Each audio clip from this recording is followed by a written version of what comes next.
Assalomu alaykum aziz va qadrli yurtdoshlar, teletomoshabinlar, tinchlik ila yangi tongni qarshi olayotganlar.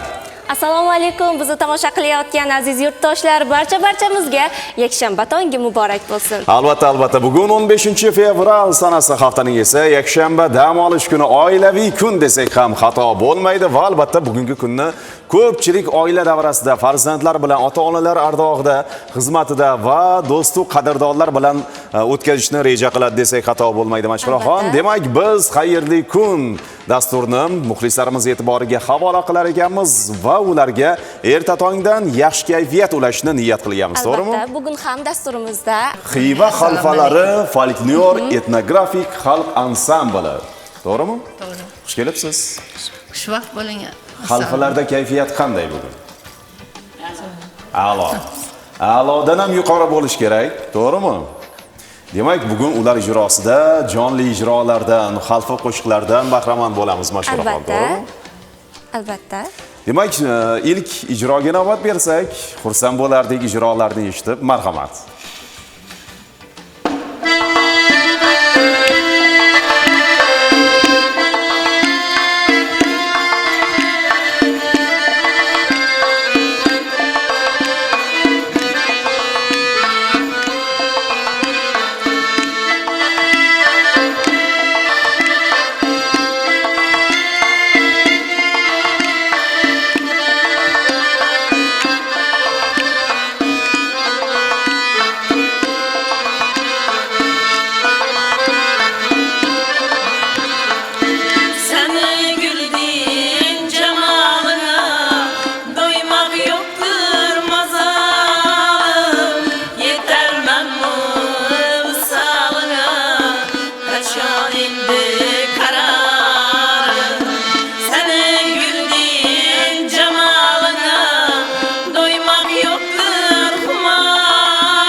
Rahmat, sog' bo'linglar, salomat bo'linglar. Demak, Xiva xalfalari folklor etnografik xalq ansambli jamoasidan, ijodkorlarimizdan shunday chiroyli, dilga yaqin ijroni qabul qildik, Mashhuraxon. Albatta, jonli ijro. Albatta, endi ularni nomma-nom tanishtirib o'tsak, Zumradxon, Madrimova, Nigoraxon Matyaqubova hamda Dilaromxon Qurbonniyozova, Ro'zaxon Sobirovalar mana bugun dasturda ishtirok etyaptilar. Xush kelibsizlar yana bir bora. Va Dilaromxon Qurbonniyozova bilan ikki oq suhbatlashsak, kayfiyatlar yaxshimi? Endi xalfachilik san'ati bilamiz, milliy an'analarni o'zida mujassam etgan nomoddiy madaniy merosimiz hisoblanadi. Ayniqsa Xorazmga xos.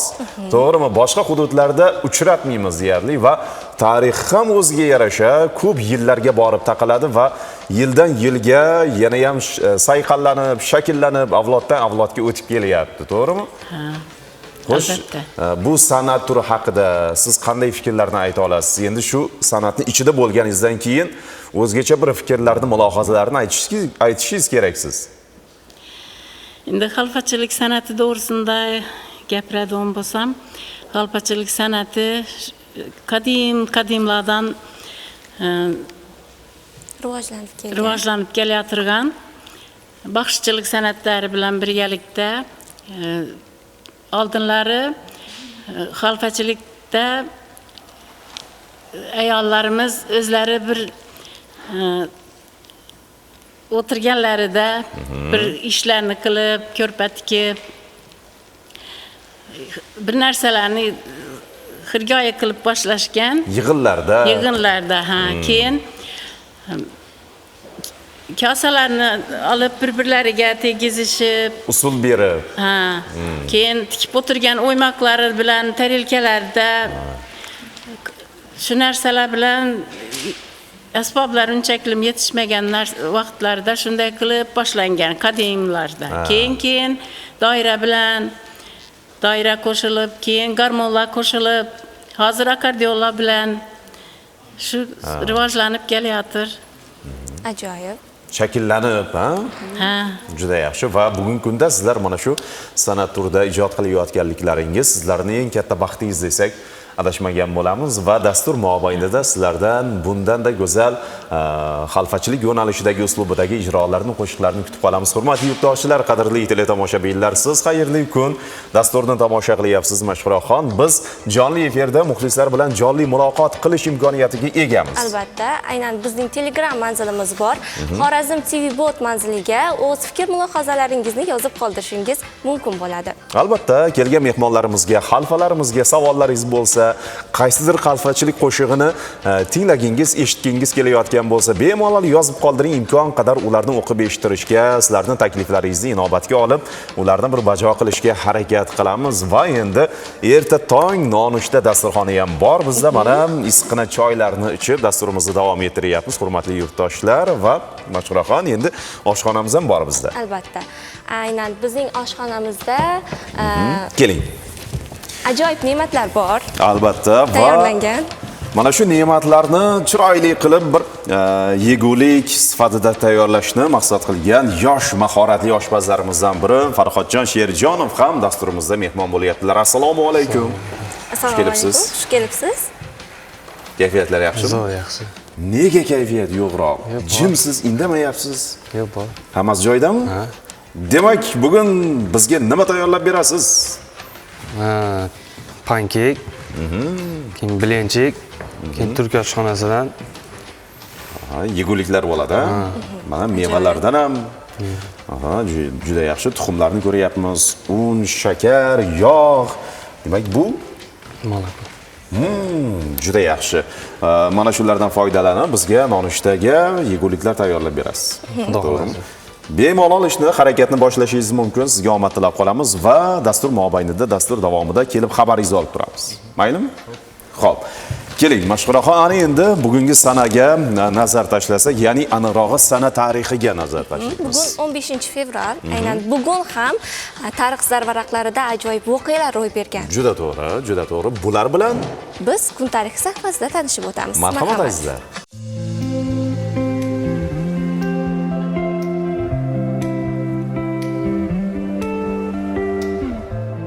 Bugun 15 fevral xalqaro saratonga chalingan bolalar kuni. Ushbu kun dunyo mamlakatlarining deyarli barchasida nishonlanadi. Bu kun tarixiy birinchi bor 2001-yilda Butunjahon saratonga chalingan bolalar ota-onalar birlashmasi tashabbus bilan paydo bo'lgan. Bugungi kunda ushbu sana 90 dan ortiq mamlakatlarda xalqaro onkologiya jamiyati homiyligida o'tkazib kelinmoqda. Ko'pgina mamlakatlarda shu kuni xayriya fondlari va ko'ngillilar kuchi bilan turli aksiya va bayramlar o'tkaziladi.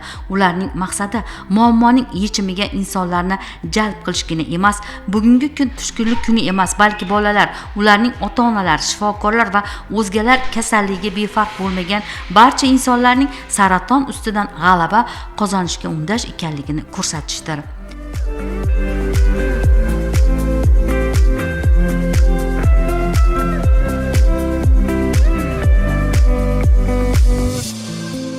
o'n 15 fevral shoir To'ra Sulaymon tavallud topgan kun. To'ra Sulaymon Baxshiyona shoir bo'lib, Asti Jizzaxning Baxmal tumani Yoyilma qishlog'idan bo'ladi. Qora soch dostoni, ham qishloqlarim, Jahongashta dostoni, mening qora ko'zginam, men qayta borar bo'lsam, Alhazar, intizor, sizni eslayman va istar ko'ngil saylanma to'plamlari kitobxonlar tomonidan iliq kutib olingan. Unga O'zbekiston xalq shoiri unvoni berilgan.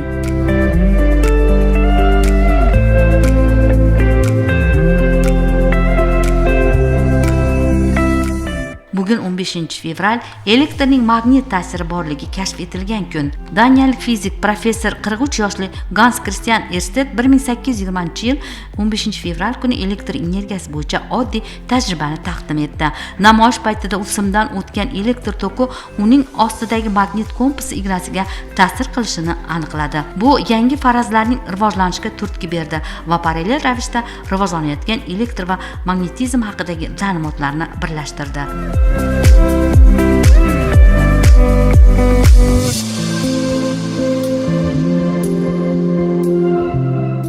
15 fevral shoira Saida Zunnunova tavallud topgan kun.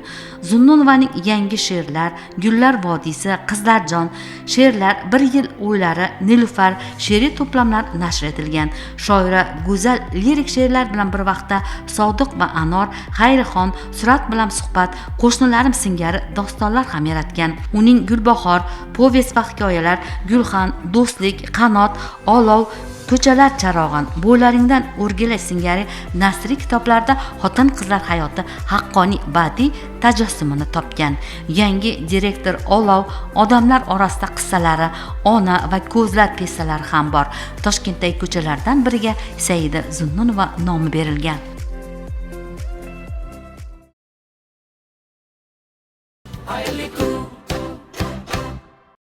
Lavhani birgalikda tomosha qildik va bugungi sana bilan bog'liq ma'lumotlarni bilib oldik.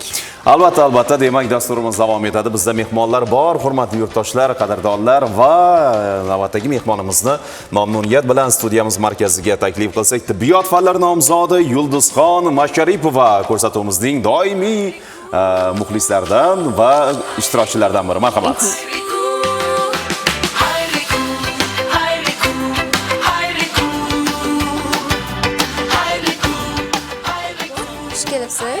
Assalomu alaykum. Mehmonimizga choy. Albatta, marhamat. Choy uzatamiz mehmonimizga. Kayfiyatlar yaxshimi? Tong xayrli bo'lsin. Rahmat sizlarga. Sizni yana mana shu fayzli studiyamizda ko'rib turganimizdan juda xursandmiz. Rahmat. Va bugun siz bilan qiziqarli bo'lgan mavzuda suhbatlashamiz. Nonushta haqida. Keling, Mashhuraxon.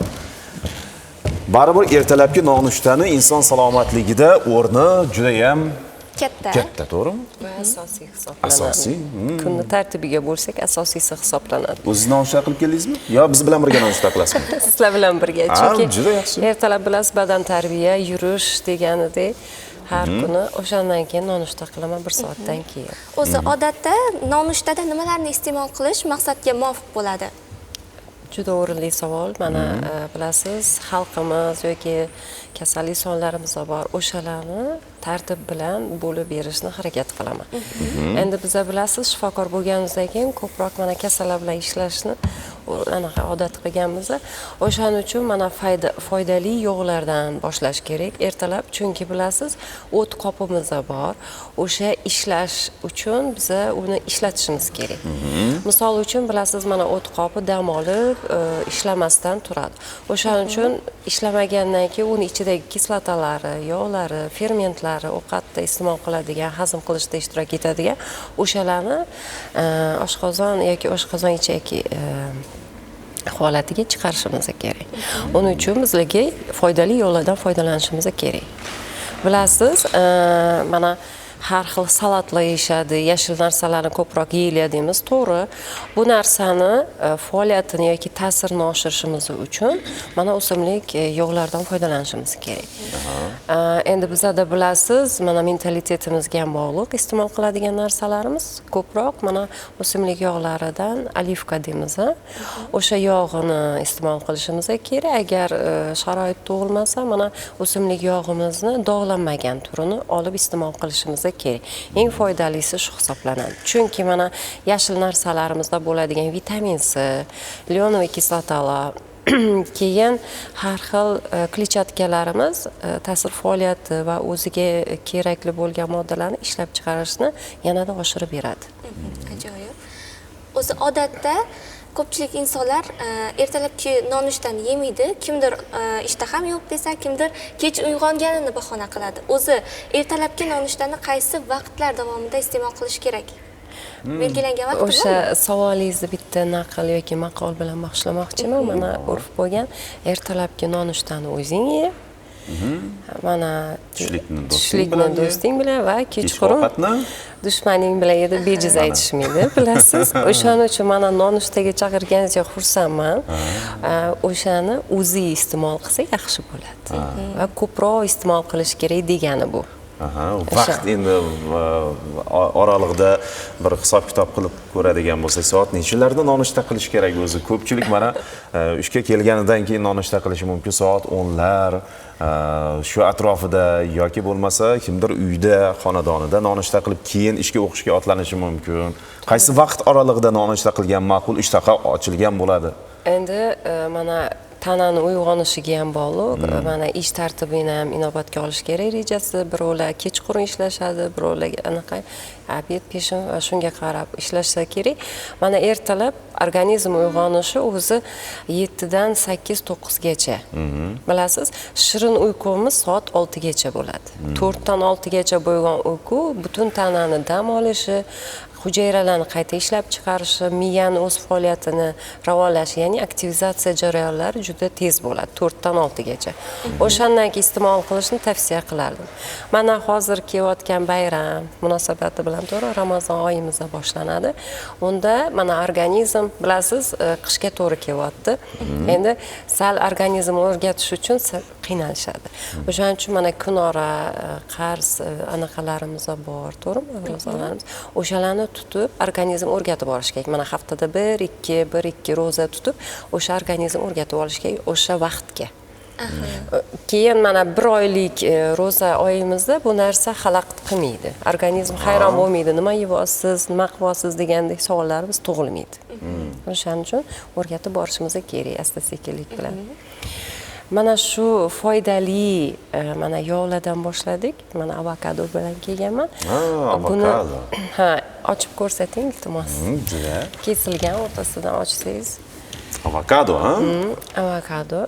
Mana, hurmatli. Va pishgan holati juda dag'almas, yeyishga tayyor. Mahsulotimiz. Endi bu bizning mintaqada o'smaydigan, bilasizlar, subtropik mintaqalarda o'sadi. O'shaning uchun buni kirib kelishi bizlarga hayronlik tug'dirmasa kerak, hamma biladi. Buni foydali jihati shundaki, boshqa mahsulotlardan foydaliligi yog' kislotasi, ya'ni lyonoviy kislota deb aytamiz. Organizm uchun juda foydali mahsulotlar bo'lganligi sababli buni ko'pman tavsiya qilaman kasallarimga. Chunki bilasiz, eng muammoli, dunyo bo'yicha muammo bo'lgan kasallarimiz qandli diabet, yurak qon tomir kasalliklarimiz va shunga o'xshash xafaxon kasalliklar, yurak ishemik kasalliklar hammasi kirib ketadi ichiga. Semizlik. 1-2-3 darajalarimiz va hokazo. Endi o'shaning uchun men tavsiya qiladigani foydali jihat. Xolesterin degan tushunchamiz bor. Mana xalq ichida ham tushunadi, hammasi biladi. O'shani ikkita guruhga bo'linadi. Foydali yog' va foydasiz yog'. LPV va LPN deb aytiladi. O'shalarni turida yaxshi sifatli yog'larimizni oshirib berib, qonda tomirlarimizni tozalab, xotira, ko'z ravshanligi, yurak faoliyatini yaxshilanishi, qon tomirlarining tozaligiga, ichaklar faoliyatini tozalashi natijasida bu mahsulotimiz juda foydali hisoblanadi.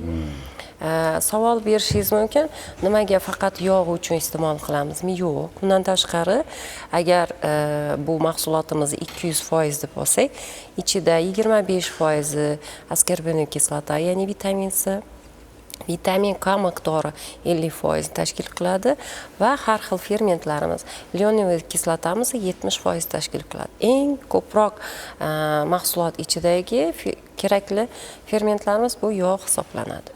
Endi buni iste'mol qilganimizda mana aytib o'tdim, ko'p izlanishlar olib borilgan, bilasiz, mana shifokorlar hammasi tasdiqlangan, ya'ni nima deydi, doказательная meditsina degan termin bor.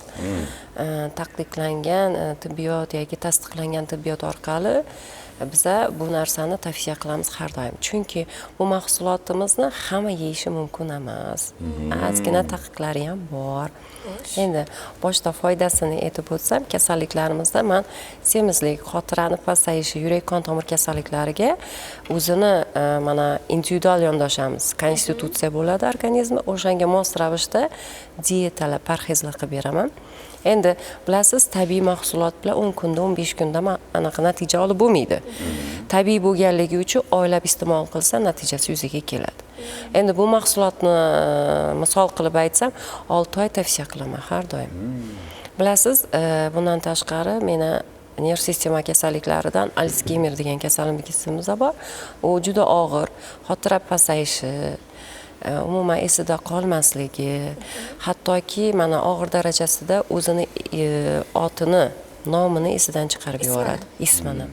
O'sha eng yomon muammolardan biri va o'zini ish faoliyatidan ayriladi, kasbidan va keyinchalik eng yomon og'ir darajalarga olib keladi.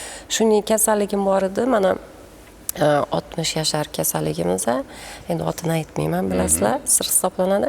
O'sha ayolimiz mana 60 yoshda oshganlar, xotiram pasayishida nevaramni otigacha ismi esimdan chiqib ketgan deb aytganlar-da. Va shu mahsulotimizni yarimta kun ora iste'mol qilganida 6 oyda bu natijaga erishganmiz. O'zi ham sevinib kelib, Yulduz opa, mana bunaqa bo'ldi, bularni hammaga tavsiya qilsam bo'ladimi deb aytadilar. Yo'q. Buni har kim o'ziga yarasha kasallik darajasi, tana tuzilishi, mana ovqatlanish darajasiga qarab hammasi hisoblanib keyin aytiladi. Endi buni foydali jihati juda ko'p, lekin foydasiz jihatini ham, ya'ni zararli jihatini ham bilib qo'yish kerak. Mana yurak qon tomir kasalliklarimiz bor. Klapon almashtirish, yurak klapanlari bor, bilasiz. O'shalarni ham almashtirish yoki protezирование o'tkazgan, AQSh o'tkazgan, stentlashgan joylarida bu mahsulotimizni iste'mol qilishni sal kamaytiradi. Chunki bunda vitamin K miqdori ko'p bo'lganligi sababli qon ivish jarayonini oshirib beradi. O'shaning uchun bu mahsulotimizni mana haftada 1 yoki 2 marta iste'mol qilishni tavsiya qilaman. Chunki mana bemorlarimiz ta'sir joyini bilganligi sababli hamma dorilarni iste'mol qilishni kamaytirib tashlashadi. Bildim, sezdim ta'sirini, nimaga kerak? O'zimiz zaharlashim, tabletkalar bilan deb o'ylashim mumkin. Yo'q, u jarayonni biz hal qilib, taqsimlab hamma narsani o'rgatib beramiz. Ikkinchi kasalligimiz bu allergik kasalliklar. Bilasiz, mana mavsumiy bor, nasldan naslga o'tadigan kasalliklar bor. O'shalarni ham tavsiya qilishni sal kamaytiradi. Mana bilasiz, bioproba degan jarayon bor. Buni ozgina yeb ko'rib, og'iz bo'shlig'ida ko'proq chaynab, keyin iste'mol qilinadi. Bu bioproba degani og'iz tahirligi buzilishi yoki noqulaylik, siqilgandek, qurib qolgandek bo'lsa, og'iz bo'shligi mumkin emas. Chunki bu allergik jarayonga juda moyil bo'lgan kasallarga mumkin emas. Va kichkina bolalarimizga 2 yoshgacha mumkin emas. Buni eng ajoyib joyi shundayki, homiladorlarga bemalol tavsiya qilamiz. Mana ular ham bilasiz, parhez jarayonida bo'ladi. Ayniqsa 3-trimestr o'tganda tezlik bilan vazn olishadi ular. O'sha payti qo'shishni tavsiya qilardim, yuqoridagi nojo'ya ta'sirlari bo'lmasa. Juda yaxshi. Endi mag'zi ham bor ekan-a buni. Ha, mag'zi ham bor.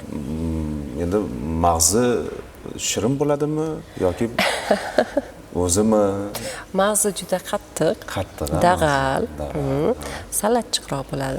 Uni ham tavsiya qiladi, ko'proq mana kosmetologik faoliyatlarda tavsiya qilamiz. Soch, yuz, tirnoq uchun juda yaxshi faoliyat beradi. buni iste'mol qilsa bo'ladimi? Yo'q, buni damlama, qaynatib, eritib yoki mana maydalangan holatda qaynatib ishlatiladi. Juda zo'r ta'siri. Juda Keyin yaxshi. ertalab uyg'ongandan so'ng bir stakan xona haroratidagi suv iste'mol qilish ham tavsiya qilinadi. Bu qanchalik inson organizmiga foydali? Bu savolingiz juda yaxshi ko'raman shu savolni, chunki men o'zim ertalab turadigan rejam birinchi o'shandan boshlanadi. Men organizm uyg'ongandan keyin uni tozalash kerak. Mana necha kilogramm vaznangiz? 56. 56 kilogramm bo'lsa, bularga mana 200 millilitr kofe ichadigan chashkamiz bor-ku, o'shani iliqligida mana tana harorati bilasiz 36.6. Sizga 40 gradusli bo'lgan iliq suvni tavsiya qilaman. Chunki bilasiz, organizm uyg'onganda issiq jonimiz, o'shaning uchun organizm hayron bo'lib qolmasligi uchun iliq suvni tavsiya qilardim. Ikkinchidan, buni iliqligi shundan iboratki, organizmda butun qon aylanishini aylantirib, sidik ayru sistemasini tozalashgacha imkoniyati juda kuchli. Va uchinchidan, metabolizm kuchaytirib, ozdirish jarayoniga ham juda foydali hisoblanadi. Juda yaxshi. Demak, tanamizni biz jismoniy harakatlar, mashqlar bilan uyg'otadigan bo'lsak, oshqozonimizni esa mana shunday iliq suv bilan uyg'otamiz. Ana undan keyin ishtaham ochiladi o'z-o'zidan va bevosita nonushta qilgimiz keladi. Yana organizmda asosiysi o't qopini uyg'otish ertalab. Mana o'sha iliq suv uni uyg'otib ishlashga tayyorlab beradi. Ya'ni undagi ishlab chiqariladigan kislotalar bemalol spazmsiz, ya'ni og'riqsiz, qisuvsiz ishlash faoliyatini kuchaytirib beradi. Demak, suvni ham aynan vazndan kelib chiqib, uni iste'mol qilish maqsadga muvofiq. Iste'mol qilganda ham tartibi bor. Bilasiz, mana ho'plab ichyaptilar. Suvni misol qilib aytaman, xuddi shunaqa qilib ichish kerak. Bitta turishda bitta ichish kerak emas, chunki oshqozon og'riq paydo bo'ladi. Chunki mana ko'proq suv ichganingizdan keyin musulmon dinimizda ham bilasiz, kitobda ham Ibn Sino bobolarimiz ham suvni o'tirgan holatda, erkin holatda ichish kerak. Turgan holatda bo'lsa, mana oshqozonga borib urilgan suv og'riq ta'sirida ichaklarni o'z faoliyatini kamaytirib qo'yadi. Juda yaxshi. Suhbatimizni birozdan keyin davom ettiramiz. Yulduzxon va aytishimiz kerakki, Xorazm TV bot Telegram manziliga agarda mehmonimizga savollar bo'lsa yozib qoldirishingiz mumkin. Nomalar kelgan, ularni ham vaqtida o'qib qo'yamiz. Assalomu alaykum, xayrli kun dasturi ijodkorlari. Biz Qo'shko'pir tumanidan doimiy muxlisingiz Jumanazar Niyozmetov bo'lamiz. Biz oilamiz bilan ko'ryapmiz ko'rsatuvlar uchun rahmat. Mehmon ijodkorlarga ham omad tilab qolamiz. Hammaga kun xayrli bo'lsin debdilar. Va albatta mana shunday fikrlar, mulohazalar bo'lsa, salom, tabriklar, nomalar bo'lsa, Xorazm TV bot ekraningizda yozilib turibdi. Mana shu manzilga yozib qoldirishingiz mumkin. Biz esa dasturimizni lavhalar, sahifalar taqdimoti bilan davom ettiramiz. Albatta, bizda yana bitta ajoyib lavha bor. Keling, buni tomosha qilish orqali bilib olishimiz mumkin. Demak, har galgi ko'rsatuvlarimizni yangi lavhalar bilan, sahifalar bilan boyitib borishga harakat qilyapmiz va bugungi lavhamiz ham ilk marotaba efirga uzatilyapti, ya'ni oila davrasida lavhasini birgalikda tomosha qilamiz. Ushbu lavha aynan yakshanba kungi dastur uchun maxsus tayyorlangan lavhalardan biri hisoblanadi. Marhamat, birga kuzating.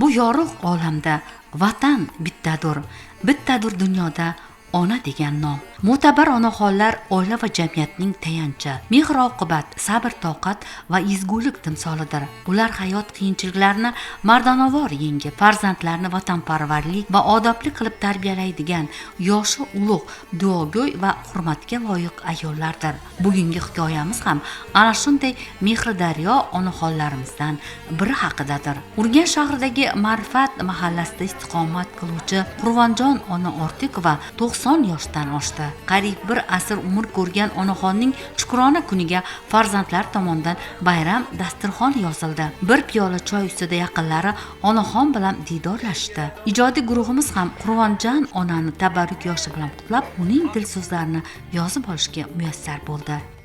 Men yoshligimdan o'qituvchilik kasbini havasim ortgan, yaxshi ko'rganman. Shuning uchun 10-sinfni bitirganimdan so'ng Xorazm davlat pedagogika institutini tarix, til adabiyot fakultetine o'qishga girdim. Muvaffaqiyatli tamomlab sevgan kasbimni boshladim. O'qituvchi ham lekin sharafli ish. Chunki mashaqqati turli oiladan kelgan o'g'il qizlar bilan til topishib ishlash kerak. Shuni tezda men o'zlashtirib oldim. Bolalar bilan yaxshi til topishib, yaxshi ishladim. Ayniqsa o'zingni o'qitgan bolalaring birin-ketin maktabni tamomlab oliy o'quv yurtlarına girse, senden vaqtli odam yo'q. Chunki o'qituvchi bamisoli bog'bon. Hayot gulshanlar sahiblik qiladi. Uni bog'ida umr mevasi o'sadi.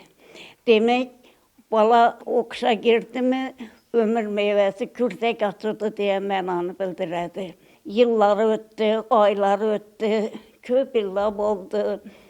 O'qitgan o'quvchilarimning katta ko'pchiligi oliy o'quv yurtlarına o'qishga girdilar. Ba'zilar shifokorlik kasbini tanladi. Ba'zilari o'qituvchilik kasbini ishlab yurtdilar. Qilgan mehnatlarim zoya ketmadi. Qolaversa, hukumatimiz ham yaxshi taqdirladi. Bir necha marta faxriy yorliqlar bilan mukofotlandim. Xalq ta'lim a'lochisi unvonini oldim. Boshim osmona yetdi. O'zimning 3 o'g'lim bor, 4 qizim bor. Akasam o'qituvchi edi. Hammasini oliy ma'lumotli qildik. O'qituvchilar sulolasi desa yanglishimiz. Akasam umrini 45 yildan ko'pini maktabda yoshlarga ta'lim berishdik, tarbiya berishdik, oliyjanob ishga bag'ishladi. Bu kunlara yetkazganlikka Allohga juda ko'p shukronalar aytaman. Vaqtda ko'proq qiyinchilik bilan ishlar edik, hozir yaxshi. Katta imkoniyatlar yaratilgan o'qituvchilara. Uzoq umr ko'rish siri nimada? Qur'onjon aya nima deb o'ylaysiz? Uzoq umr surishni men shunday o'ylayman. Ortiqcha yemaslik kerak. Mehnatdan qochmaslik kerak. Gimnastika, har xil sport ishlari, shuni bilan shug'ullanish kerak. Ko'p yurish kerak. Ayniqsa qorli kunlarda oyoqyalang yugurib kelsang odam juda rohatlanasan. Adabiyotni ham oshiqtasi ekansiz. Men tug'ilgan Ko'hnavoha, Shuhratin olam bilar. Ko'p zamondan ko'p shuora unga ashqob etdilar. Dong'ini men ham bong'irib, jahonga yoygim kelar. Xorazm farzandiman men, Xorazm farzandiman. Bu ulug' maskan ko'ngillarga ziyo qildi ato. Qahridan shamshir yasab yovlarga sanchdi bexato. Qalbida ilmu alif bu aljabirni qildi jo. Men alifbe deb yashab o'tgan diyor farzandiman. Ko'hna o'rganch toshlari sayraylagan bog'im mening. Yastanib yotgan qadim Sultan Vays tog'im mening. Ushbu bog'u, ushbu tog'da ko'mdilar ohim mening. Xorazm farzandiman men, Xorazm farzandiman. Men u kunlar hasratida o'rtanib yonmay nechun. Hali ham vayronalarda izg'isa ochiq tutun. Mard Jaloliddin yiqildi jangda shu tuproq uchun. Men shu tuproq vorisiman, men shu el farzandiman. Ne ajab tovlon saqil xil bog'i bo'ston bu oxir. Yangilik kashf etmadim men tilda daston bu oxir. O'zbekiston bu yarallar, O'zbekiston bu oxir. Ne uchun faxr etmagayman men oxir farzandiman.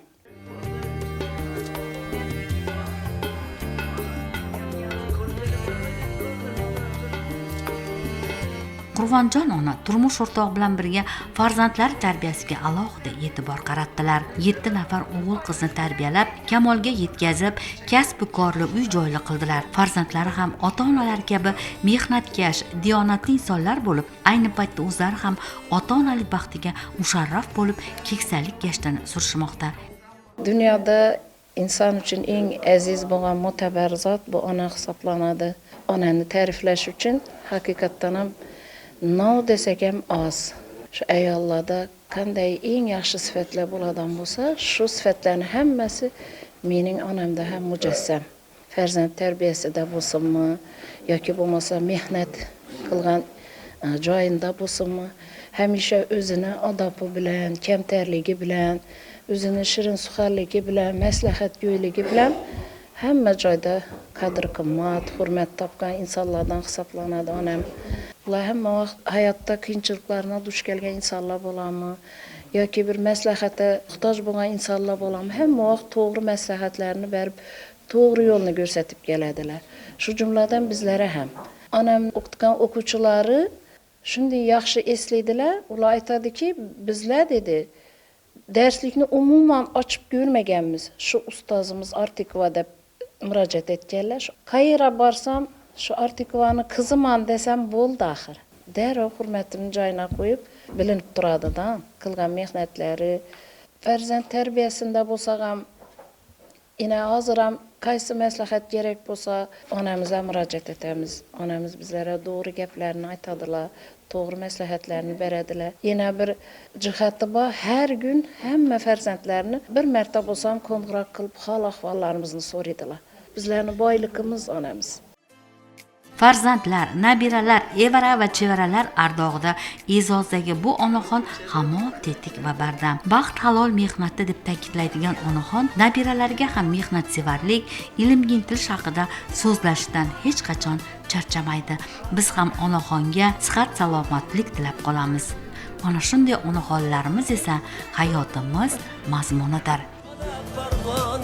Dünyada bir dona, u faqat onamdir.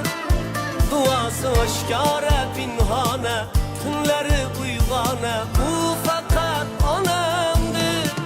Onamdir.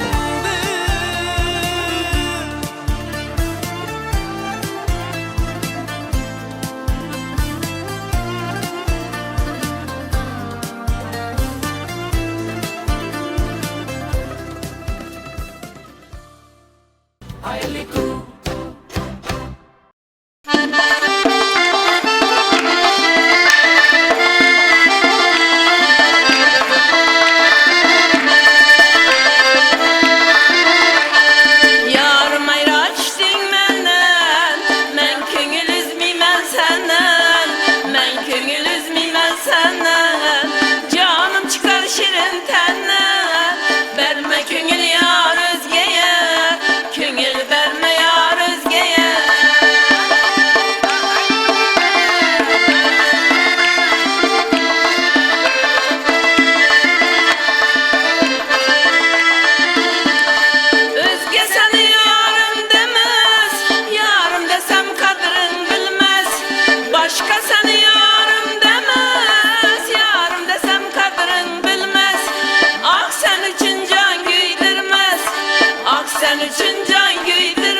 Sog' bo'ling, salomat bo'ling deymiz. Xalfalarimizdan yana bir ijroni qabul qildik. Tashakkur izhor qilamiz va Telegram bot manzilimizga sizlarga nomalar kelgan. Assalomu alaykum, xayrli kun dasturi ijodkorlari, omad.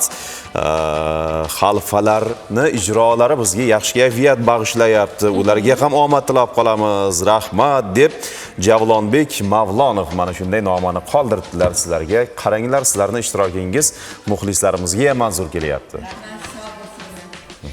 Omon bo'linglar. Va studiyamizda yana mehmonlar bor. Tanishtiramiz va taklif qilamiz. Oldin taklif qilib, keyin tanishtirsak, nima deysiz? Unda ham bo'ladi. Marhamat, taklif qilamiz.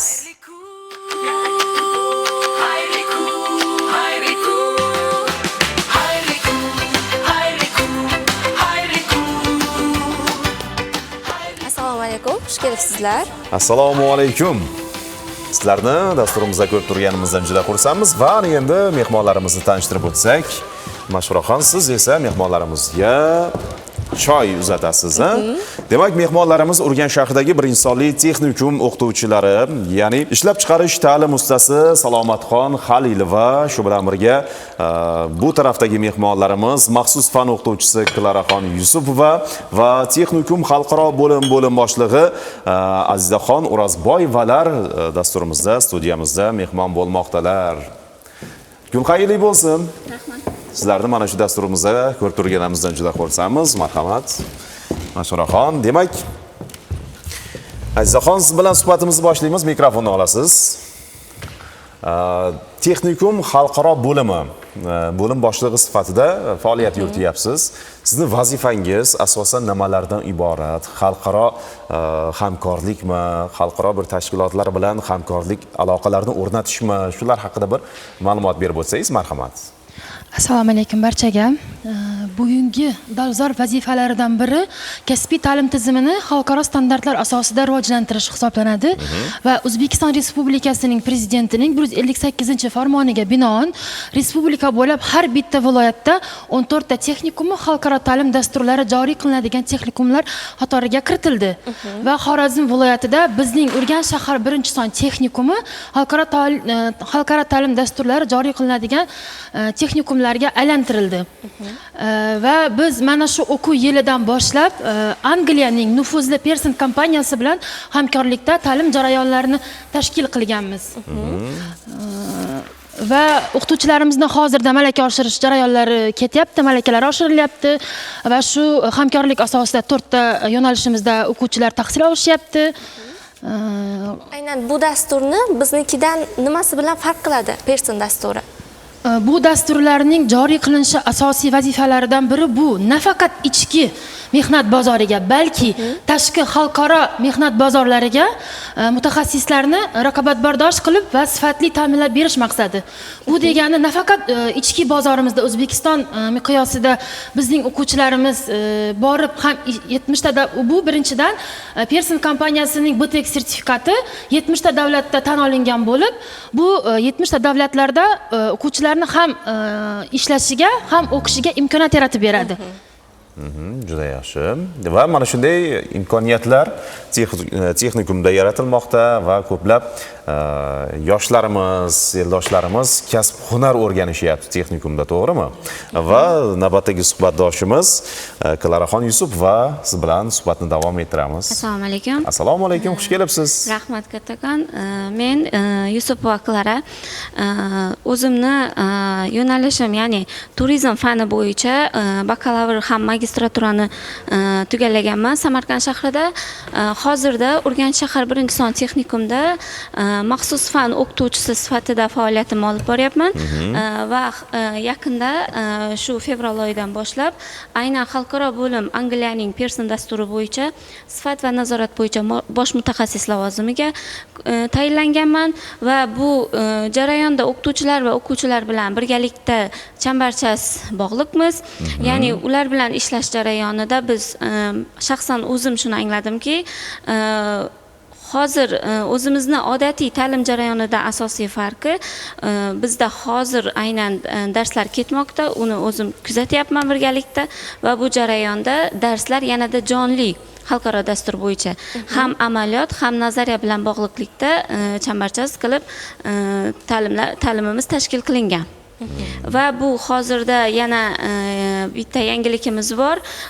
Bu dastur bo'yicha o'qiyotgan o'quvchilarimiz 2 yil davomida tugallagandan keyin o'zimizda ham O'zbekistonda ham tan olingan xalqaro universitetlar Westminster, Turin universitetlari va Koreya bilan hamkorlikdagi universitet bilan bog'liqlikda bemalol o'z o'qishini davom ettirishlari mumkin yoki Angliyaning sertifikati bilan shu xorijda ishlash imkoniyatiga ham egalar.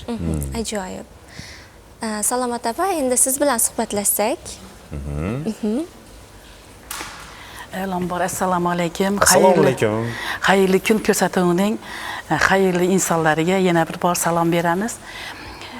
Shu bizani yana shu ekranga taklif qilganlaringizdan, yana sizlarga suhbatga taklif qilganlaringizdan nihoyatda xursandmiz.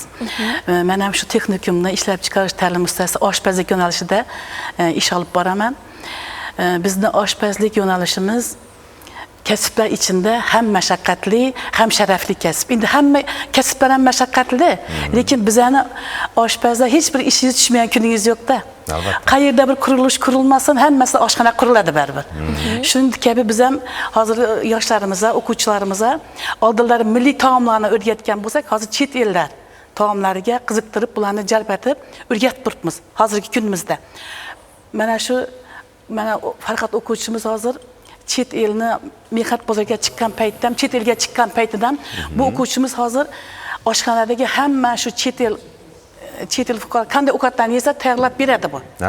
Shuning uchun mana bugun ertalabdan nonushtaga o'z noodatiy tayyorlab kelgan. Hozir mana ko'rasizlar tayyorlab turibdi. Bu o'quvchilarimiz juda ko'p. Oshpazga qiziqadigan o'quvchilarimiz. Hamma o'quvchilarimiz bo'sh paytlarida bular kelib bizga murojaat qilsalar, to'garaklar o'tkazib beramiz. ishimizda.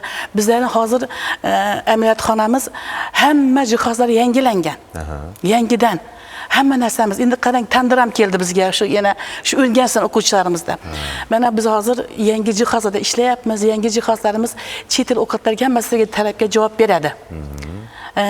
Nasib bo'lsa o'zingiz bir borsangizlar ko'rib ketasizlar. Yangi jihozlar ishlab turibdi o'quvchilarimiz. Hammasi talablarga javob bera oladi o'quvchilarimiz. Juda yaxshi. Bugun yurtimiz dunyoga eshiklarini ochdi-da. Albatta. To'g'rimi? Sayyohlar kelyapti, mehmonlar kelyapti, turli hududlardan, turli davlatlardan, to'g'rimi? Mana mehmonxonalar bunyod etilyapti va u yerga Farhodjonga o'xshagan o'z ishining ustalari, mutaxassislar, mahoratli, imkoniyatlar katta. Qo'li shirin oshpazlar juda kerak, to'g'rimi? Hamma ovqatdan biladi. Bunga milliy desangiz ham qiladi, chet el desangiz xorijiy ovqatdan ham qilib beradi. Hamma ovqatdan tayyor. Chunki bularni qiziqtirayotgan yosh master qizlarimiz bor, bitirib kelgan, oliy toifali o'qituv bizlar masterlarimiz bor-da, o'rgatayotgan. Yaxshi hozir juda yo'nalishlarimizda yaxshi ishlar olib boryapti. Umirbek o'quvchilarimizni ham o'zlarining talabi ham katta, talab qilyaptilar. Ustoz undan o'rgating, ustoz bundan o'rgating deb. Bizlar juda xursandmiz. Bunga yo'l qo'yib bergan, bizlarga katta e'tiborni qaratgan yurtboshimizga alohida rahmat aytib o'tamiz. Albatta, chet elga chiqishimizga ruxsat beryapti, hozir malaka oshirishimizga ruxsat beryaptilar. Hammamiz xursandmiz. Malaka oshirish ham chet elda bo'lyapti, chet elda. Endi Germaniyaga deyishyapti. Endi nasib bo'lsa, o'sha yerga chiqib kelish niyatimiz bor. Yoshlar chiqadi, nasib bo'lsa. Bugungi kunga qadar davlatlarga chiqildi va xorijiy tajribalar, andozalar o'rganildi, to'g'rimi? Bu qizlarimiz chiqib kelishdi. Qizlarxon, siz borib kelgansiz, adashmasak. Biz malaka oshirish bo'yicha har bir o'qituvchimizga alohida e'tibor qaratilgan bo'lib, men o'zim shaxsan hali ish faoliyatim 3 oy bo'ldi boshlaganimga, lekin bitta Yevropa ittifoqi bilan ETF, ya'ni Darya nimasi bo'yicha o'qitish metodikasi bo'yicha malaka oshirib keldik. Undan tashqari xalqaro Angliya Pearson dasturi bo'yicha Toshkent shahrida alohida tayyorlandik, o'qidik, malaka oshirdik. Bizani rahbarimiz sifatida Ayzapam ham chet elga ko'p malaka oshirishga borib kelgan. O'zidan eshitsak. Juda yaxshi, marhamat. Bizni texnikumimiz nafaqat Pearson Angliya nimasi bilan hamkorlik qilamiz, balki bizda yana qo'shimcha hamkorliklarimiz ham mavjud. 2023-yilidan boshlab biz Belorussiya bilan ham hamkorliklarimiz mavjud. Belorussiya bilan hamkorligimiz jarayonida men o'zim shaxsan borib malaka oshirib kelganmiz. u dasturlarda biza kasbiy kompetensiyalarni oshirib, o'quvchilarga yangi metodikalarni o'rganib kelganmiz, baholash metodikalarini o'rganib kelganmiz va Yevropa Ittifoqining Darya loyihasida ham mana yaqinda Ozarbayjonga borib keldik, Qozog'istonda malaka oshirganmiz, Qirg'izistonda avgust oyida bo'lganmiz. Bu barchasi bizga berilayotgan imkoniyatlar. Ertaga bizga kelgan talabalar yangi zamonaviy metodika asosida o'qitilish maqsadida bizga shunday shart-sharoitlar yaratilyapti. Va bizga kelgan o'quvchilarimiz nafaqat milliy o'zlarimizni muhitda ta'lim olyapti, balki chet el nimasi bilan ham metodikasi bilan ham ta'lim olib o'z ustida mana ishlashyapti. Bu degani bu nafaqat O'zbekiston bo'ylab, balki dunyo bo'ylab ham ertaga bular bemalol o'z o'rnlarini egallab, mehnat bozorida o'z o'rnlarini egallash maqsadiga bu katta yordam hisoblanadi.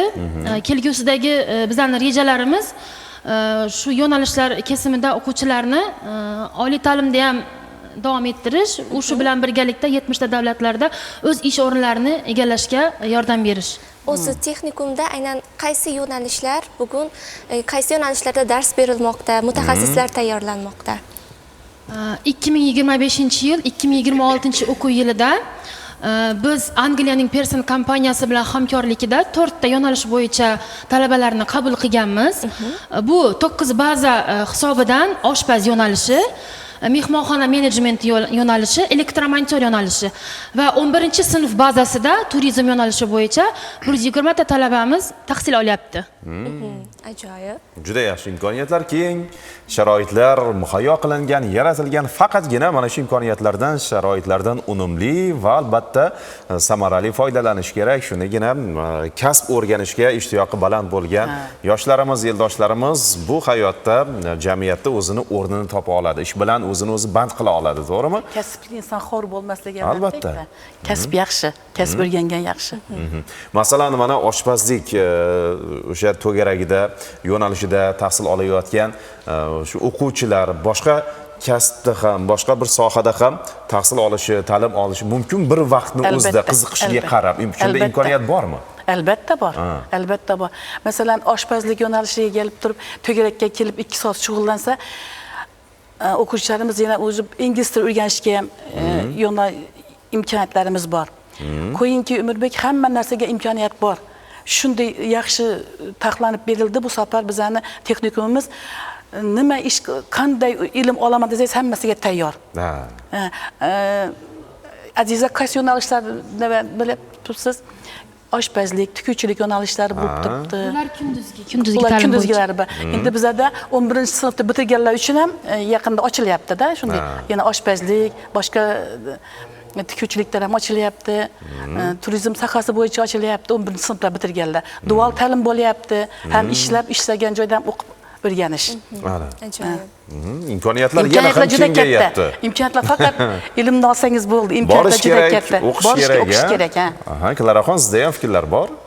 Bizani aynan sharoitlarni aytadigan bo'lsak, hozirda masalan o'zim turizm fani maxsus fan o'qituvchi sifatida o'quvchilarimga kelgan sharoitlarni qisqacha tushuntirib o'taman. Har bir o'quvchida alohida planshet bilan ta'minlangan o'quv dasturida shu fanni o'qiyotgan paytida ular foydalanishi uchun, kengroq nimadir o'rganish uchun, amaliyot qilish uchun. Chunki bu dasturning asosiy maqsadi nazariy va amaliyotni dars jarayonida olib borish degan joyi bor-da. O'sha uchun planshetdan tashqari katta nimadagi miqyosdagi xalqaro nimalarda foydalanadigan quloqchinlarimiz bor. 40 ta tilni onlayn, offlayn tarjima qilib beradi.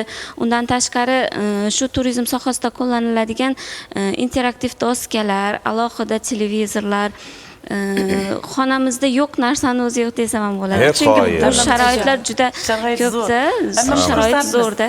Shu borib ko'rgimiz, borib ta'lim olgimiz kelib ketdi, to'g'risi. Mana sharoitlar, imkoniyatlarni eshitib, yurtimizga ana shunday imkoniyatlar yarashadi, sharoitlar yarashadi desak xato bo'lmaydi. Va ana endi kelinglar sizlarning o'quvchingizga.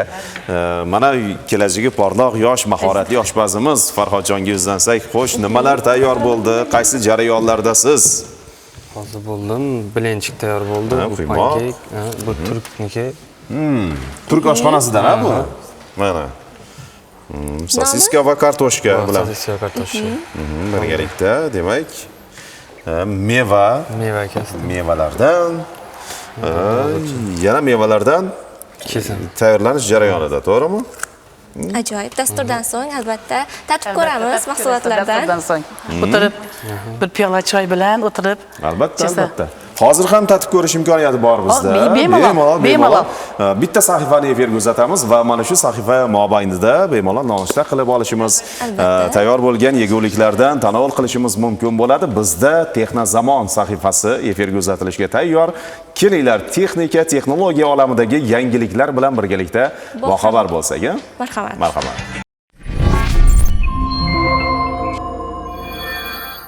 Bugun texnologiyalar nafaqat hayotimizni qulaylashtirmoqda, balki dunyoni qanday qurishimiz, qanday energiya ishlab chiqarishimiz va qanday mahsulotlardan foydalanishimizni ham o'zgartirmoqda. Noodatiy dizaynlar, yangi avlod quyosh panellari va ekologik toza infratuzilmalar bularning barchasi bugunning real texnologiyalardir. Bugungi sonimizda ana shu yo'nalishlardagi eng qiziqarli yangiliklarni birgalikda ko'rib chiqamiz. Yosh bolalarning sevimli o'yinchoqlaridan biriga aylangan Lego kompaniya tomonidan antiqa mahsulot ishlab chiqardi. Ya'ni kvadrat poyabzalni taqdim etdi. Buni yig'ish shart emas. Grux poyabzal brendi va dunyoga mashhur Lego kompaniyasi ko'p yillik hamkorlikni boshladi. Ushbu hamkorlik doirasidagi birinchi mahsulot sifatida Lego konstruktori uslubida yaratilgan noodatiy Brick Gluk poyabzali namoyish etildi. Yangilik dizayni bilan ham, g'oyasi bilan ham darhol ijtimoiy tarmoqlarda muhokamalarga sabab bo'ldi. Brick Gluk Crux'ning an'anaviy poyabzalidan sezilarli darajada farq qiladi. Poyabzalning old qismi odatdagi yumaloq shaklda emas, balki to'rtburchak ko'rinishda ishlangan bo'lib, Lego g'ishtlariga o'xshaydi. Yuqori qismida esa konstruktorga xos bo'lgan 4 ta hajmli element joylashtirilgan.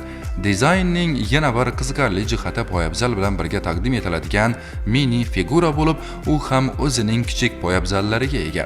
Hozircha ishlab chiqaruvchilar poyabzal qaysi materiallardan tayyorlangani va uning kundalik foydalanishda qanchalik qulayligi haqida batafsil ma'lumot bermadi. Unda Crux'ga xos yengil moslashuvchan materiallardan foydalanilgani taxmin qilinmoqda.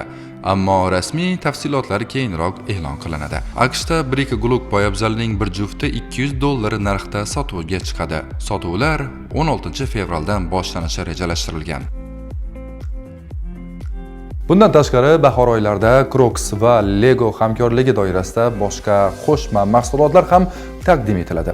Ular orasida poyabzal uchun turli bezaklar, shuningdek bolalar va kattalar uchun mo'ljallangan alohida kolleksiyalar bor. Quyosh energetikasi sohasida so'nggi yillarda katta shov-shuvga sabab bo'layotgan yangiliklardan biri Silikon tandem solar panel texnologiyasidir. Ushbu texnologiya hozirgi oddiy quyosh panellaridan ancha samaraliroq va istiqbolliroq hisoblanadi. Bu texnologiyaning mohiyati shundaki, bitta quyosh paneli ichida ikki xil material birlashtiriladi. Pastki qatlamda an'anaviy kremniy quyosh elementi joylashadi. Uning ustiga esa yangi avlod material perovskit qatlam qo'yiladi. Har ikkala qatlam quyosh nurining turli spektrlarini ushlaydi va natijada bitta panel ko'proq elektr energiyasi ishlab chiqaradi. Oddiy quyosh panellarining foydali ish koeffitsiyenti odatda 20-22% atrofida bo'ladi. Eng sifatli modellar esa 23-24% ga yetadi. Bu tandem panellar esa laboratoriya sharoitida 30-33% samaradorlikka erishgan. Bu deyarli 1,5 baravar ko'p energiya degani. Shu sababli ularni raqobatchilarni yo'q qiladi deb ta'riflashmoqda. Yana bir muhim jihat ishlab chiqarish narxi. Perovskit materiallari past haroratda va kamroq xomashyo bilan tayyorlanadi. Bu esa kelajakda bunday panellarni ommaviy ishlab chiqarishda arzonroq bo'lishiga olib kelishi mumkin. Bundan tashqari ular juda yupqa bo'lgani sababli ham kam joy egallaydi. Masalan, oddiy panel bilan 5 kilovatt quvvat olishi mumkin bo'lgan tomda tandem panel yordamida 7-8 kilovatt energiya olish ehtimoli bor. Albatta hozircha muammolar ham bor. Eng katta muammo xizmat muddati. Oddiy quyosh panellari 25-30 yil ishlasa, perovskit panellari hozircha 10-15 yil atrofida barqaror ishlamoqda. Lekin 2025-2026 yillarda yangi himoya qoplamalari va texnologiyalar bu muammoni tez bartaraf etish kutilmoqda. Xulosa qilib aytganda, bu yangi quyosh panel texnologiyasi ko'proq energiya beradi, kam joy egallaydi, kelajakda arzonlashadi va ekologik toza ishlab chiqarish uchun juda mos. Shu sababli u haqiqatan ham hozirgi ko'plab an'anaviy quyosh panellariga jiddiy raqobatchi bo'lishi mumkin. Bu yil Ta'ziya 2026 ko'rgazmasida namoyish etilgan yashil ekologik toza kabel texnologiyalari konsepsiyasi e'tiborga molik yangilik sifatida qabul qilindi. U qurilish, energetika va sanoat infratuzilmasini barqaror, xavfsiz va kelajakka mos qilish g'oyasiga asoslanadi. Bu yil Ta'ziya 2026 doirasida Green Cables maxsus zonasi tashkil etilib, unda an'anaviy kabellardan farqli ravishda atrof muhitga kam zarar yetkazadigan, energiya samaradorligi yuqori bo'lgan va uzoq xizmat qiladigan kabel yechimlari ko'rsatildi. Green Cables texnologiyalarining asosiy xususiyatlaridan biri ekologik materiallardan foydalanishdir. Bunday kabellarda qayta ishlanadigan izolyatsiya materiallari, halogensiz, kam zararli tutun chiqaradigan qoplamalar, past uglerod izi bilan ishlab chiqarilgan metall o'tkazgichlar ishlatiladi. Bu esa yong'in paytida inson salomatligi uchun xavfni kamaytiradi va tabiatga zararli gazlar chiqishini cheklaydi. Yana bir muhim jihat energiya yo'qotishining kamligi. Green Cables elektr uzatishda kamroq qiziydi, energiya isrofini kamaytiradi, uzoq masofada ham barqaror kuchlanishni saqlaydi. Shu sababli ular aqlli binolar, yashil shaharlar, quyosh va shamol elektr stansiyalari, shuningdek zavod va logistika markazlarida keng qo'llanilmoqda. Umuman olganda, Green Cables tashabbusi bugungi qurilish va energetika sohasini ertangi kun talablariga moslashtirishni maqsad qiladi. Bu texnologiyalar nafaqat elektr uzatishni ta'minlaydi, balki xavfsizroq, tejamkorroq va ekologik barqaror kelajak sari muhim qadam sifatida qaralmoqda. Xulosa qilib aytganda, bugun tanishgan texnologiyalar, innovatsion dizayn, yuqori samaradorlikka ega quyosh panellari va ekologik toza kabel yechimlari barchasi barqaror va zamonaviy kelajak sari xizmat qilmoqda. Texnologiyalar rivojlanar ekan, ulardan oqilona foydalanish bizning asosiy vazifalarimizdir. Texnozamon sahifasi esa sizni ana shunday dolzarb va foydali yangiliklar bilan tanishtirishda davom etadi. Texnozamonni kuzatib boring va zamon bilan hamnafas bo'ling.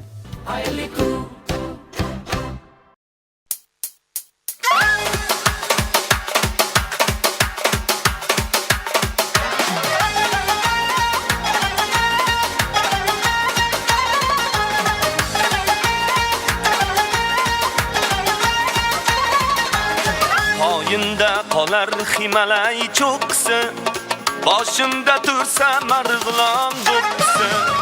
Poyinda qolar Everest cho'qqisi, boshimda tursa Andijon do'ppisi. Tog'lardan mag'rurman, tog'lardan baland, men o'zbekman, boshda o'zbek do'ppisi. Tog'lardan mag'rurman, tog'lardan baland, men o'zbekman, boshda o'zbek do'ppisi. Men o'zbekman, boshda o'zbek do'ppisi.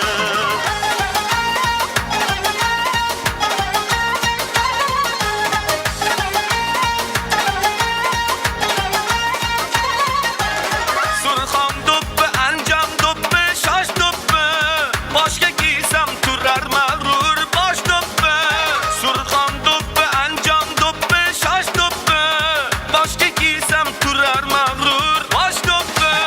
Shoir Chusti Mahmud polvon boshidan arimagan dillarga dildosh do'ppi. Shoir Chusti Mahmud polvon boshidan arimagan dillarga dildosh do'ppi. Poyimda qolar Himalay cho'qqisi, boshimda tursa Andijon do'ppisi. Poyinda qolar Himalay cho'qqisi, boshimda tursa o'zbegim do'ppisi. Tog'lardan mag'rurman, tog'lardan baland, men o'zbekman, boshda o'zbek do'ppisi. Men o'zbekman, boshda o'zbek do'ppisi.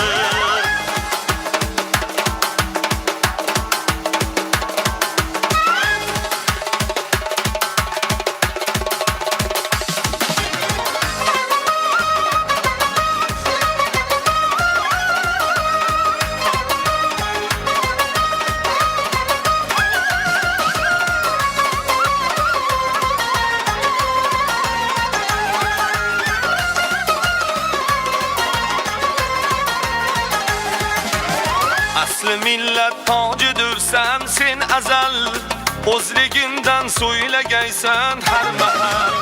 Asli millat tojidirsan sen azal, o'zligingdan so'ylagaysan har mahal.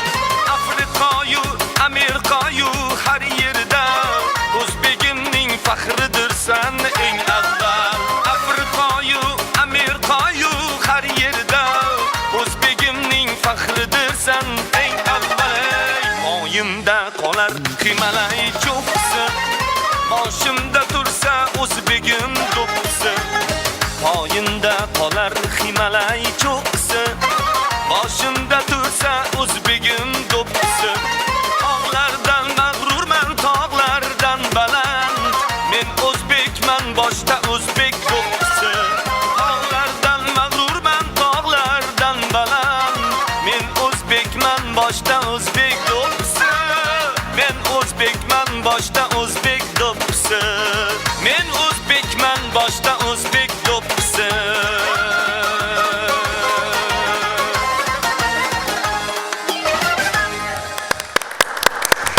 Rahmat, salomat bo'linglar, sog' bo'linglar. Xonqa tumanidagi 14-sonli umumiy o'rta ta'lim maktabi o'quvchilaridan Tashkil topgan Guldasta jamoasi. Guldasta jamoasi, albatta faxrimiz bo'lgan, g'ururimiz bo'lgan do'ppi, o'zbek do'ppisi haqida chiroyli bir qo'shiq kuylangan va mana shu qo'shiqqa raqs ijro etdilar, to'g'rimi? Ajoyib. Albatta, endi jamoaning rahbari, ya'ni ustozlarini studiyamizga taklif etsak va suhbatimizni ular bilan davom ettirsak. Juda yaxshi, marhamat, taklif qilamiz.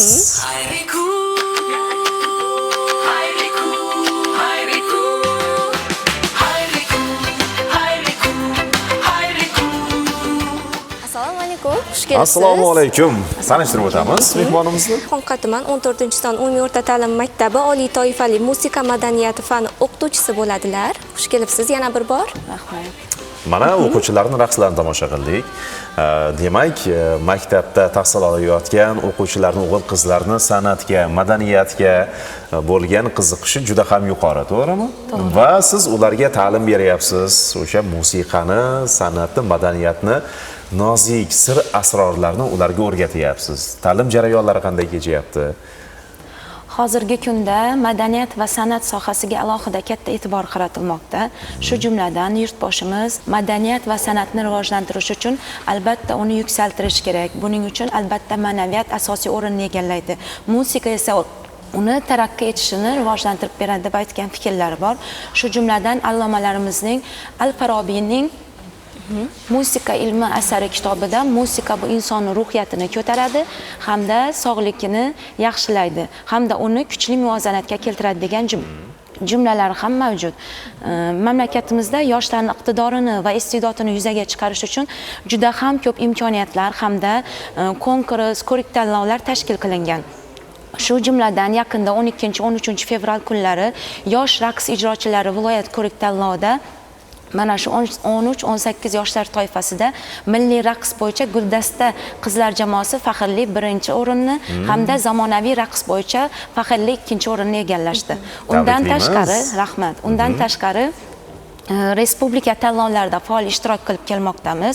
Yoshlar teatr studiyalari tanlovida respublika bosqichida faxrli 1-o'rinni, yoshlar raqs tanlovida Buxoro viloyatida o'tkazilgan raqs festivalida respublika bosqichida faxrli 1-o'rinni, tumanda o'tkazilgan yosh iqtidorlar ansambli ko'rik-tanlovida 2-o'rinni hamda cholg'uvchilar milliy zamonaviy cholg'u ijrochiligi bo'yicha o'quvchilarimiz viloyat bosqichida faxrli 2-o'rinni, Kamalak yulduzlari bolalar ijodiyot festivalida esa respublikada faxrli 1-o'rinlarni egallab kelmoqdalar. Ajoyib. Yutuqlar bardavom bo'lsin deymiz. Natijalar yaxshi. Shunga yarasha mehnat qilinyapti, shunga yarasha faoliyat yuritilyapti, to'g'rimi? Shunga yarasha imkoniyatlar mavjud. Mana yuqorida yurtimizda ta'lim sohasini rivojlantirish uchun yaratilgan sharoitlar, imkoniyatlar, e'tiborlar haqida mehmonlarimiz bilan suhbatlashdik va bu natijalar sizni ham maktabingizda o'zini samarasini ko'rsatmoqda, to'g'rimi? Mana shunday imkoniyatlar juda yaxshi. Baribir qo'shiq aytishni yaxshi ko'rmaydigan inson bo'lmasa kerak-da, raqsga tushishni yaxshi ko'rmaydigan inson bo'lmasa kerak, chunki madaniyatni, san'atni, qo'shiq, raqsni inson tanasiga, organizmiga, ruhiyatiga, salomatligiga ta'siri juda yuqori. Yulduzxon Masharipova, to'g'rimi? juda to'g'ri. Baribir tibbiyot ham insonlarga shu qo'shiq aytishni, raqsga tushishni tavsiya qilishadi. Mana Ibn Sino bobomiz ham ba'zi bir bemorlarni musiqa bilan davolagan degan gaplarni eshitamiz-da, to'g'rimi? Juda to'g'ri. Mana bilasiz, ertalabki badan tarbiya yoki davolovchi jismoniy tarbiya ham hammasi har doim musiqa bilan boshlanishi shart.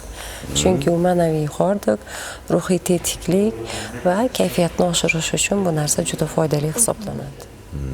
Ayniqsa milliy ijrolar bo'lsa, mana shunday milliy raqslar bo'lsa, milligimizni tarannum etuvchi qo'shiqlar bo'lsa, kayfiyatimiz yana ham ko'tarilib, o'zgacha bir raqslarga tushamiz, to'g'rimi? Albatta. Bizning milliy raqsimiz bilasiz, hamma tanamizni tebranishigacha ichki a'zolar, mana qo'l uchlari, mayda bo'g'imlargacha harakatlanish imkoniyati bor. Ayniqsa Xorazm xalqi juda ham san'atsevar xalq deyshadi. Albatta. Albatta. Bu jarayonda qon aylanish juda yaxshi bo'ladi. Mana mayda bo'g'imlarda bilasiz, qon aylanish kamroq bo'ladi katta yoshlarda. O'shaning uchun ularga o'zimizda mana tibbiyotda xonalarimiz bor, shunday zallarimiz tashkillashtirib qo'yganmiz. Raqs bilan birga boshlanadi. Har doim, har kungi ish vaqtimiz. Ana, demak, bu raqs bilan, qo'shiq bilan, madaniyat, san'at bilan boshlangan kun albatta chiroyli o'tadi. Kayfiyat yuqori bo'ladi, ruhiyat yana ham bir shijoatli bo'ladi, to'g'rimi? Ha, motivatsiya hisoblanadi har kungi kunimiz uchun. Nafaqat bemorlar, ishchilarimiz, shifokorlarimiz, katta hammamiz birgalikda qatnashib bu jarayonni boshlaymiz. Juda yaxshi. Shuning uchun ham musiqa insonni qalbini chaqmoq kabi yoritmog'i lozim deb bejizga aytishmagan. Juda to'g'ri, juda to'g'ri. Telegram bot manzilimizga e'tibor qaratib qo'yamiz. Mashhuraxon nomalar kelgan, tabriklar kelgan. Bugun 15-fevral sanasi va ushbu sanada tavallud topgan o'zlarini bir shaxsiy bayramlarni, ayyomlarni nishonlayotgan barcha muxlislarimizni, teletomoshabinlarimiz uchun qalbimizdan tabriklaymiz. Navbatdagi noma Rahmonbergan Saidovdan kelgan. Assalomu alaykum, hurmatli va qadrli xayrli kun dasturi ijodkorlari va studiya mehmonlari, barchangizga kun xayrli bo'lsin, omad tilab qolamiz. Bugun mening akam, jigarim Nazarboy Saidovni tavallud kunlari. Ularni ushbu tavallud kunlari bilan oila a'zolarimiz nomidan chin qalbimizdan samimiy muborakbod qilamiz. Ilohim baxtimizga sog' va salomat bo'lsinlar. Ularga tabrik sifatida xalfalarimiz bir qo'shiq ijro qilib bersalar, kayfiyatimiz yana ham ko'tarilardi va ularga bir chiroyli sog'i bo'lardi. Oldindan rahmat sizlarga, jamoaga omad deya o'z nomalarini yakunlaganlar. Demak, Rahmonbergan aka, albatta sizni nomangizni mana o'qib eshittirdik va akangizni biz ham chin qalbimizdan tabriklaymiz. Haqiqatan ham eng chiroyli sovg'a bo'ldi desak xato bo'lmaydi va yana bir go'zal sovg'a ularni oldinda kutyapti. Ya'ni kim siz iltimos qilganingizdek xalfalarimiz barcha tavallud kun egalariga o'zlarining chiroyli bir qo'shiqlarini taqdim etishi mumkin bo'ladi, to'g'rimi? Albatta, taklif qilamiz ularni Zumrat Madrimova boshchiligidagi ajoyib xalfa ijrochilari studiyamizga markaziga taklif qilamiz. Albatta, ular ijroga tayyorlangunga qadar biz mehmonlarimiz bilan xayrlashib olamiz, muxlislar bilan xayrlashib olamiz. Mana oshpazimiz bilan ham xayrlashib olamiz. Keling, oldin oshpazimizga uzansak. Farhodjon, hammasi tayyor bo'ldi, adashmasak. Aha, bu shokoladni maydaladingiz, adashmasak. Qaysini? Buni quymoqning ustiga sepasiz, ha? Yana ham mazali bo'ladi, yana ham ko'rimli bo'ladi, ha? Meva-sartiylar tayyor mana. Bir so'z bilan aytganda, bugungi ertalabki nonushta dasturxonimiz foydali yeguliklar bilan, mahsulotlar bilan boy edi. Albatta, dasturdan so'ng tatib ko'ramiz. Albatta, Farhodjon, omad tilab qolamiz. Va sizga ta'lim berayotgan, tahsil berayotgan ustozlarga ham alohida tashakkur. Salomat opa, Azizaxon, Klaraxon, sizlarga ham omad tilab qolamiz va dasturning doimiy mehmonlarimizdan biri hisoblangan ishtirokchilardan biri eldoshlarimizga hamisha sihat salomatlik borasida o'zlarining fikrlarini taqdim etib kelayotgan Yulduzxon Masharipova, sizga alohida rahmat va Mushtara begim, sizga ham rahmat. O'quvchilarga ta'lim tarbiya berib charchamanglar deymiz. Bugungi dam olish kunlari sizlarga ham omadli, xayrli, bir chiroyli kelsin deya tilak bildiramiz va xalfalar ansambli Zumratxon opa, siz boshchilik barcha xalfalarimizga tashakkur. Dasturlarimizda kutib qolamiz yana, to'g'rimi? Xush kelibsizlar yana bir bora va tashrifingizdan biz juda ham mamnunmiz. Bugungi berilgan ma'lumotlar uchun, motivatsiyalar uchun sizlarga katta rahmat deb qolamiz. Biz esa muxlislar bilan, teletomoshabinlar bilan xayrlashamiz shu fursatlarda aziz yurtdoshlar, qadrli muxlislar, xayrli kun dasturi nihoyasiga yetar ekan. Barchangizga sihat salomatlik, bag'ri butunlik, hamisha hamrohlik qilsin deymiz. Albatta, bizga ajratgan vaqtingiz, mehringiz, eng muhimi e'tiboringiz uchun tashakkur deymiz. Sizlar bilan yana Oynai jahon orqali diydorlashguncha deb qolamiz. Dasturimizni go'zal bir tarona yakunlab beradi. Marhamat, raqslarga tushamiz.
Başka pizza verme